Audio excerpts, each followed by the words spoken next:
Hello, everybody. Dave Neal here, stand-up comic and host of Bachelorette Recap, a guy's review. Tonight, August 2nd, 2021, is Katie Thurston's hometowns. I had to check the date. Yep, it's August 2nd. Can you believe this? All right, we're on the Zeta variant of the pandemic at this point.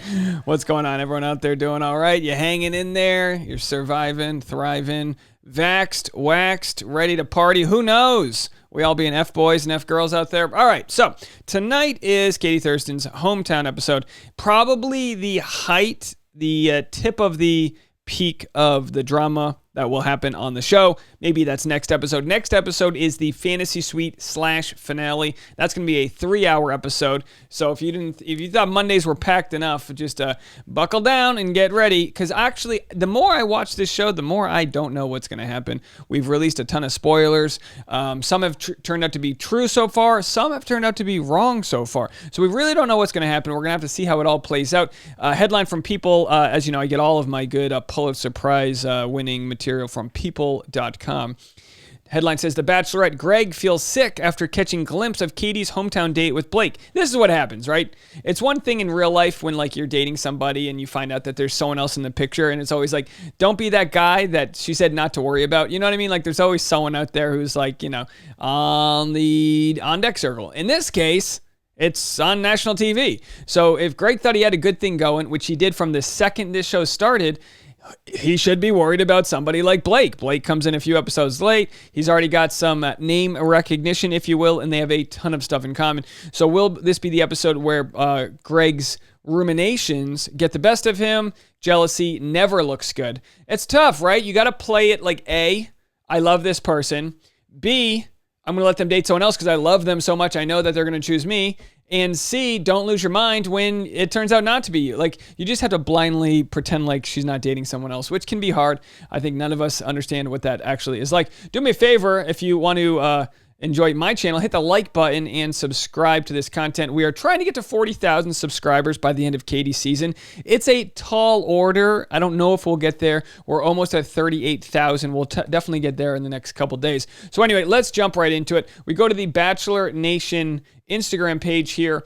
They've got a teaser for tonight's episode, which I will play. But first, let's look at our final 3 contestants through photos. Of course, we just mentioned Greg. We'll have to see how his hometown date goes. Now, hometowns in quarantine, it's kind of a formality.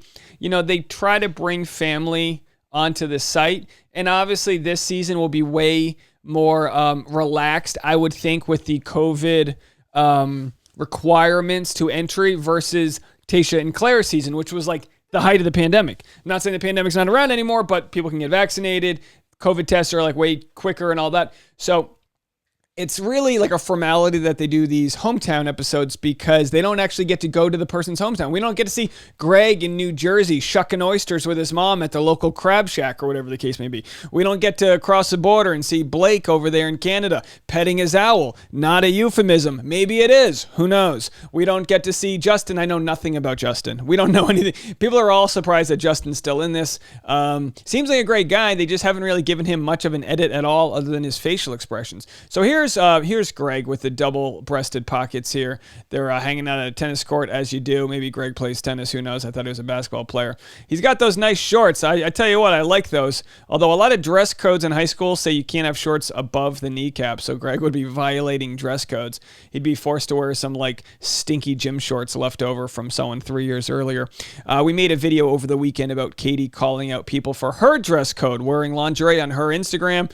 Someone had commented and said, you know what, Katie, it's a little too thirsty, and people's husbands might feel the urge to, clean out their chimneys, if you will.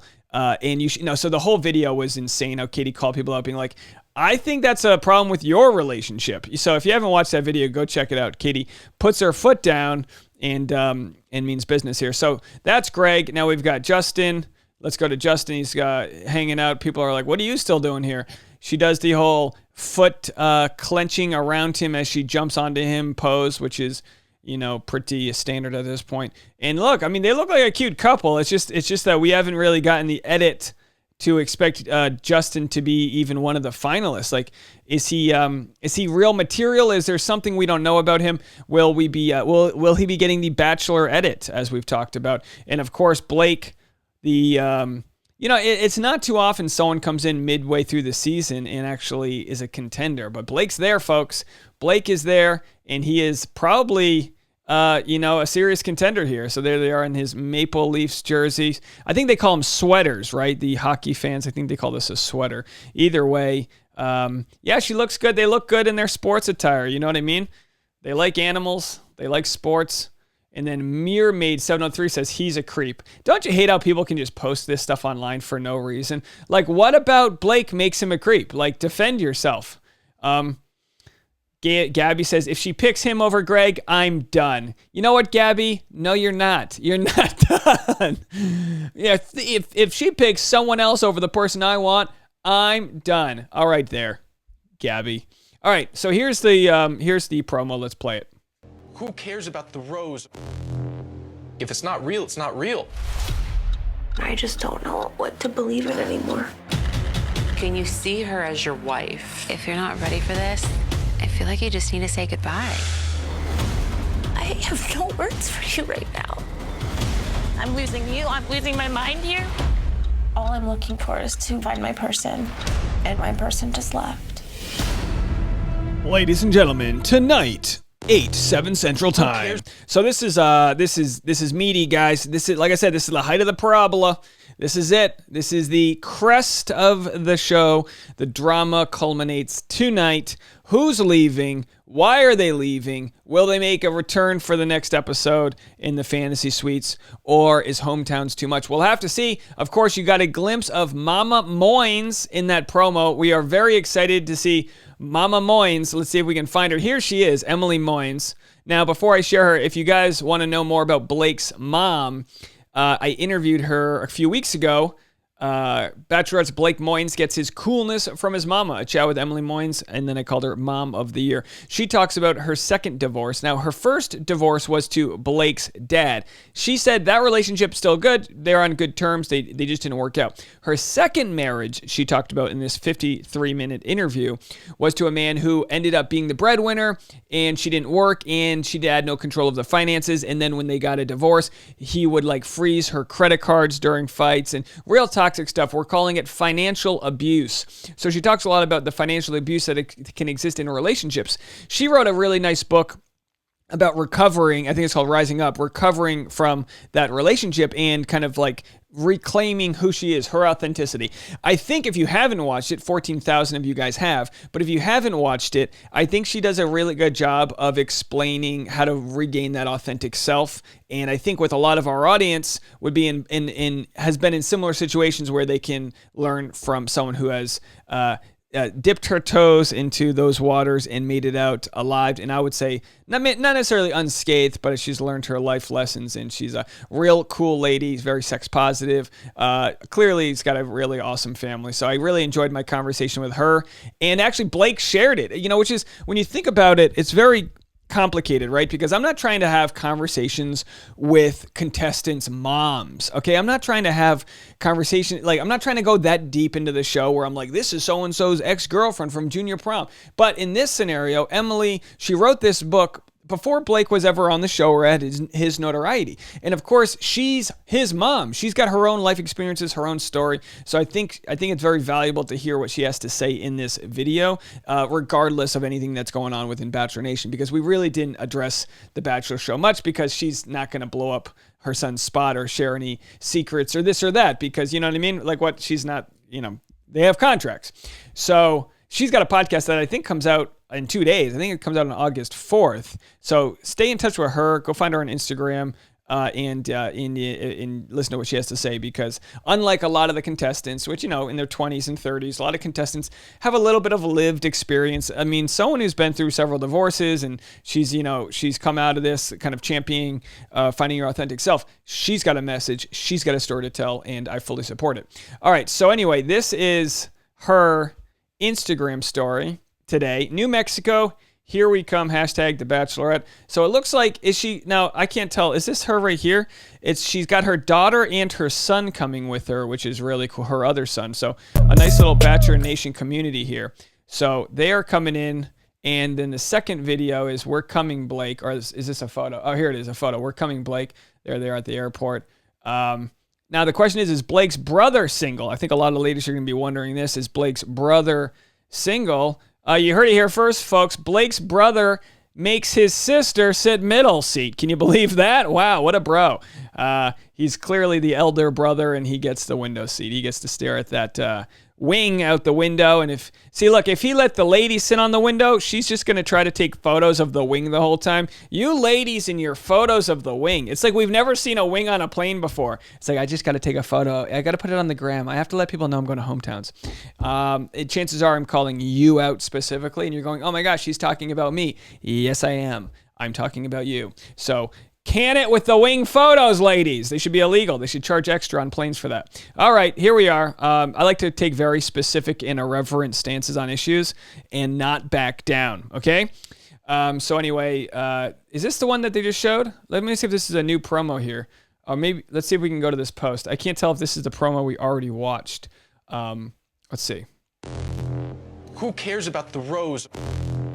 If it's not real, it's not real. All right, we already watched that one. So you got that. Now let's go over here to this clip about, I posted this in the beginning. Greg feels sick after catching a glimpse of Katie's hometown date with Blake. Justin also remains in the running. Everyone's like, Justin's there too. They have to put that in afterwards. What about Justin? He's there too. Third wheel. I guess he would be the fourth wheel, which you need 4 wheels to make a car. Get on the tracks. Blake and I can turn any moment into something really fun, says Katie. And as the two slip into red t-shirts with the Canadian flag's maple leaf and grab a couple of hockey sticks. Oh boy, you can't have a Canadian date without hockey, can you? I mean, come on.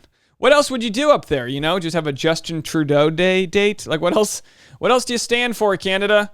You got hockey, maple syrup, and Canadian bacon. I think that's it, right? Am I missing something that happens in Canada I don't know about? Free healthcare. Dasha goes, free healthcare. You know, they care about their people. They're not, they don't have Puritan culture like we do. Hey, you know, we're proud of our Puritan culture. So what? You make your 14-year-old sign a pledge to virginity for the rest of their life. They're still 4 years away from making a legal decision as an adult, but sign that contract, evangelists. Oh boy, just lost a follower. Sorry. As Katie and Blake start playing hockey together, fellow finalist Greg Grippo catches a glimpse of their one-on-one date from the balcony of his room. They kiss, which Greg admits makes him sick to my stomach. Yeah, of course, you're falling in love with someone.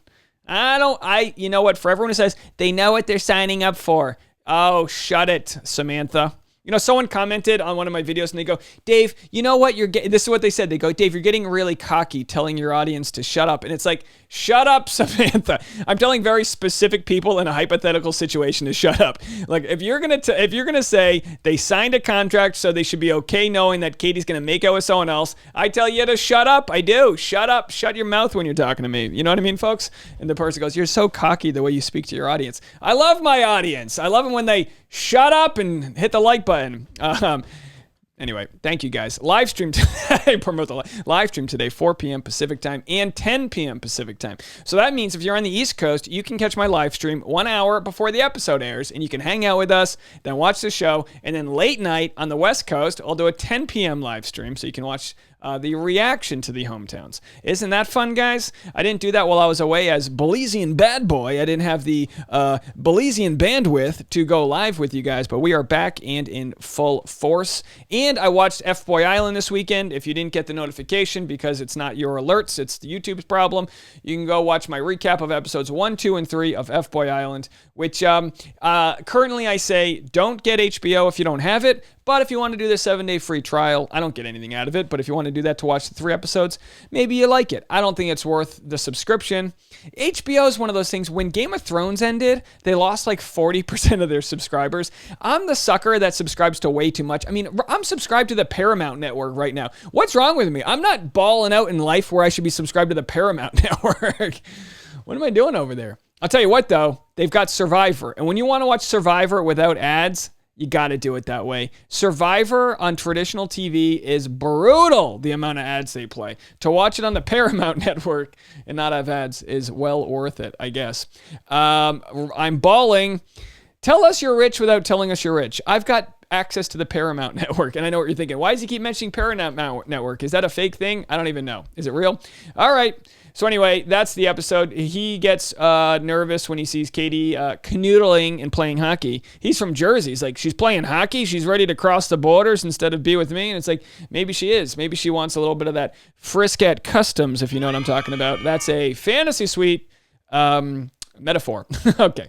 Katie's entering hometowns with Blake, Greg, and Justin. Single dad Michael A. was originally selected as the fourth contestant, but he subsequently eliminated himself to go with his 4-year-old son, James, and then comment on all of her Instagram photos. It was obviously a really difficult decision, but as a parent, it was black and white. You know, I don't know. A lot of us have said maybe there's other reasons why he left, just because it's like it didn't make sense. He was so close to the finish line. I understand, or I guess I don't understand. I don't have kids.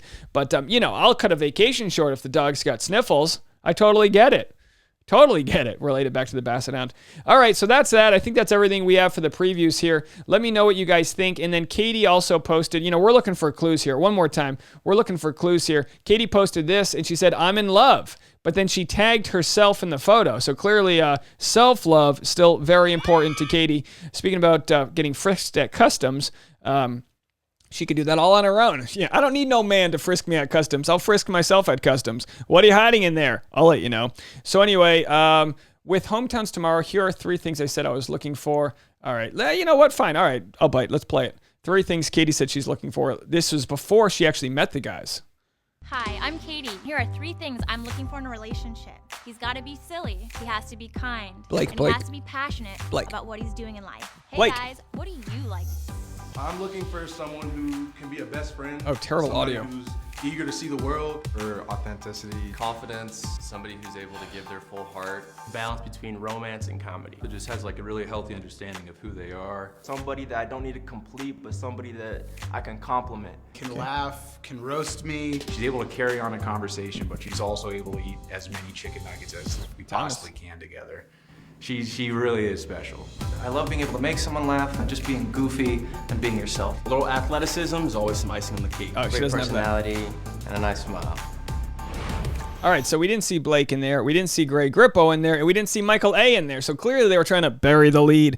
All right, bury your finger onto that like button if you don't mind. Give this video some support. Let's get ourselves up to 40,000. Appreciate all of your support. Last year, 2,000. This year, 40,000. Who knows what's next? Maybe we end 2021 at 50,000. The original goal, once we started to get a lot of subscribers, was maybe we can do 100,000. But then again, let's not set the bar too high. Just like Fantasy Suite, set the bar at an attainable place. Hey, it'll be your first time canoodling together. There might be some nerves. Hashtag 2-pump chump. Now, I know I look like a gas station employee here. I've got young Kevin Federline energy. This is what I like to call unleaded Dave energy. But let me know what you guys think. Leave a comment. I'm rambling. Some of you guys like it. Some of you don't. Either way, you're still watching. I'll talk to you guys in a little bit. Live stream 4 p.m., 10 p.m., and recaps coming all day tomorrow. So we'll see you then. Bye, everybody.